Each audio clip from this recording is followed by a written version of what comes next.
ఒకవేళ ఇరాన్ గనక హార్మోజ్ జలసంధిని తెరవకపోతే ఖచ్చితంగా కర్గు ఐలాండ్‌ని అయితే స్వాధీనం చేసుకుంటామని ఇప్పుడు అమెరికా దళాలైతే ఒక ప్రకటన విడుదల చేశాయి. ట్రంప్ కూడా తన సోషల్ మీడియా ట్రూత్ ద్వారా ఈ విషయాన్ని చెప్పాడు. ఒకవేళ హార్మోజ్ జలసంధిని మూసేయాలనే నిర్ణయానికి గనక వాళ్ళు కట్టుబడి ఉంటే, ఇంకా తెరిచే ఉద్దేశం లేకపోతే కర్గు అనే ఐలాండ్‌ని పూర్తిగా స్వాధీనం చేసుకుంటామని అమెరికా దళాలు చెబుతున్నాయి. ట్రంప్ కూడా ఇదే విషయాన్ని ప్రస్తావించాడు. మా నాయకుడి యొక్క నిర్ణయం సరైందే అని ఇప్పుడు అమెరికా దళాలు కూడా చెప్తున్నాయి. మరి హార్మోజ్ జలసంధిని తెరిపించడానికి, అక్కడ స్వేచ్ఛాయుత వాతావరణం కల్పించడానికి మాకు ఇదే మార్గం అన్న విధంగా చెప్తున్నాయి. ఇప్పటికే ఆ కర్గ్ అనే ద్వీపం మీద చాలా వరకు గట్టిగానే దాడులు చేసాయి మా దళాలు. మరిన్ని దాడులు కూడా చేస్తాం, మొత్తం స్వాధీనం చేసుకుంటాం. ఇప్పటికే ఇరాన్ దళాలు పలాయనం చిత్తగించి పారిపోతున్నాయి అన్న విధంగా ఇప్పుడు అమెరికా దళాలు, ట్రంప్ కూడా ఈ విషయాన్ని చెప్తున్నాడు. కాబట్టి హార్మోజ్ జలసంధిని విడుదల చేయడానికి ఇది ఒక్కటే మార్గం అని చెప్తున్నారు, చూపిస్తున్నారు. అంటే భయపెడుతున్నారేమో ఇరాన్ని. పైగా ఇరాన్ 2 వారాలు దాటిపోయింది, 3వ వారంలోకి యుద్ధంలోకి వచ్చినా సరే, ఇంత జరుగుతున్నా సరే ఇరాన్ మాత్రం దారిలోకి రావడం లేదు. కనీసం ఒప్పందం చేసుకుందాం, చర్చలు జరుపుదాం అన్న విధంగా లేదు.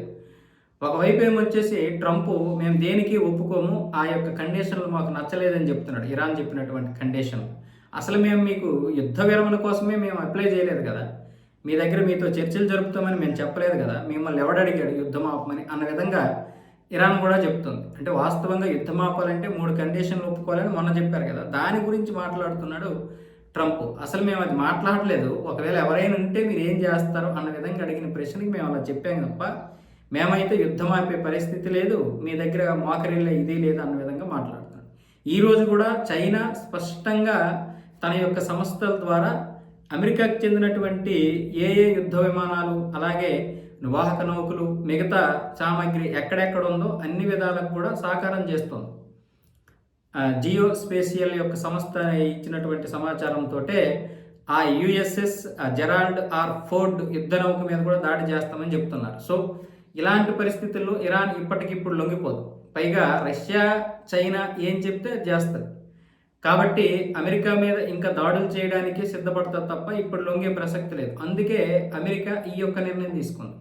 కర్గు అనే ఒక ద్వీపాన్ని మొత్తం స్వాధీనం చేసుకుంటే ఇరాన్ యొక్క ఆర్థిక వ్యవస్థ దెబ్బతింటుంది. కాబట్టి 90% ఇక్కడి నుంచి అవుతుంది. కాబట్టి అప్పుడు ఖచ్చితంగా ఇరాన్ కాళ్ళ బేరానికి వస్తుందేమో అన్న విధంగా ట్రంప్ ప్లాన్ చేస్తున్నాడు. మరి ఒకవేళ ఏమో తెలియదు బహుశా, కానీ అంత తొందరగా ఇరాన్ వదులుకుంటుందా?